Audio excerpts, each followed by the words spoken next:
A Boeing 737 aircraft operated by Jeju Air crashed at the Muan International Airport in South Korea this morning, killing 85 people on board. A harrowing video shows the moment that the plane veered off the runway, crashed and then burst into flames. The plane was carrying 181 passengers, including 6 crew members. Among those were 2 Thai nationals who were traveling as well, who were perhaps on vacation. Now, these 2 were also on board. As far as the rescue operations are concerned, they're still underway. The death toll continues to rise, as now we're learning that over 80 people have been killed in this accident. My colleague Vishal joins us with more details. Vishal, if you could take us through the latest rescue operations. Vishal, if you can hear me. Right, we'll try and get my colleague Vishal on the broadcast, but the latest that we're tracking for you is that over 80 people, close to 85 people have been now killed in this accident that took place at a South Korean airport. My colleague Vishal is back with us with more details. Vishal, take us to the latest on the rescue operations. So the latest is that this is possibly the worst aviation disaster in South Korea's history. The latest says that almost everyone on board has died except 2. 2 people were rescued. There were totally 181 people on board, including 6 crew members. So 179 people are presumed dead at the moment. That is the latest report. So it's a huge tragedy. The airline has issued an official apology. It has said that it bows down in shame that such a tragedy has occurred. And at the same time, the Thailand government has initiated a probe into the matter because when the plane landed, the lower carriage could not be deployed, and that has resulted in this huge tragedy. The plane skidded off the runway and hit one of the fences, and it exploded right on impact, killing almost everyone on board. As I mentioned, there were more than 180 people on board, and almost everyone has died. And there were mostly South Koreans on board. There were 2 or 3 Thai nationals as well. So this flight was traveling from Bangkok to Muan in South Korea. So it could be assumed that mostly there were, holiday travelers who would have gone there to enjoy, year-end special weekend. But that has resulted in a huge tragedy, and almost everyone on board has died. Right, thank you, Vishal, for joining us and bringing us those details. I'm also being joined by Captain Saurabh Bhatnagar, Director of Various Aviators. He's also the former CEO of Akasa International. Thank you for joining us, sir. Firstly, this seems to be one of the worst aviation disasters, like my colleague was mentioning, in South Korea. As far as the technical details we know that a belly landing was attempted and landing gear was not fully extended as well. So as far as the preliminary details that we're getting in from the reports coming in, what can you gather, sir? You know what, it's quite evident from the video that the aircraft did a belly landing, and hydraulic, in fact, the landing gear was not even extended because I could not see the nose landing gear also.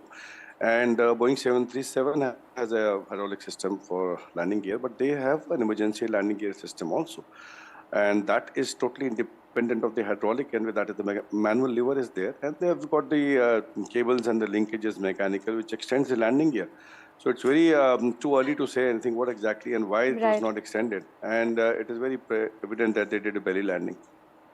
Sir, but the Jeju Air has also come out with an apology at this point. But do you think this disaster could have been averted? That's too early to say. Yes, of course, because since the landing gear has a alternate system of emergency landing gear, it depends upon whether it was, and we do extend the landing gear quite, at least 800 to 900 feet above the ground. And if that time the landing gear had not come down, so the pilot could have made a go around and tried again another with the emergency landing gear.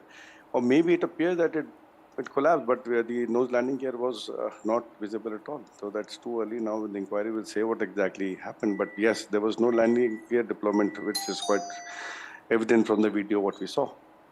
Right, and this is quite a terrible aviation accident. We're now learning that almost 179 passengers, that's almost everyone on board, has died in this tragic crash. And we can see the amount of force that the plane hits the wall with and then combusts into flames. So in terms of South Korean aviation as well, sir, they seem to be having quite a good amount of safety measures in place. So this is quite a big disaster considering South Korean airline and their safety. Yes, the safety record proved quite good, and I believe they've got a nice, very experienced pilots. So, any kind of aviation disaster or these kinds of accidents, it's too early to say what exactly could have gone wrong in the cockpit. But as far as the aircraft we saw burst into flame, there must be yes, good amount of fuel also in the tanks. That's the reason we saw the ball of fire. But the landing gear not getting extended. These days, it's quite, I would say, not heard of, because you got the manual and the backup system is always there, especially for the landing gear. But do you think so there can be something more done in these cases, maybe some, in terms of technology, if there can be some sort of improvement to avoid such accidents in the future as well?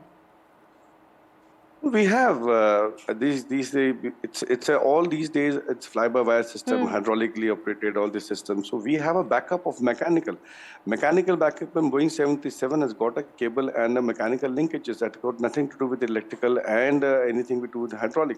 So I'm also quite surprised. And they say why the emergency landing gear was not extended, or there was some problem with the aircraft itself. So the inquiry will tell when they find out what is the position of the emergency landing gear handle, why it was not extended. But yes, we do have the planes are quite safe these days, and they have in fact backup system for each and every system on board. Right, sir. And on that point, if you could also elaborate a bit on the technicalities of this particular flight. It was a Boeing 737 aircraft, and it does have, like you mentioned, safety measures already in place. Yes, it is. That's what I'm saying.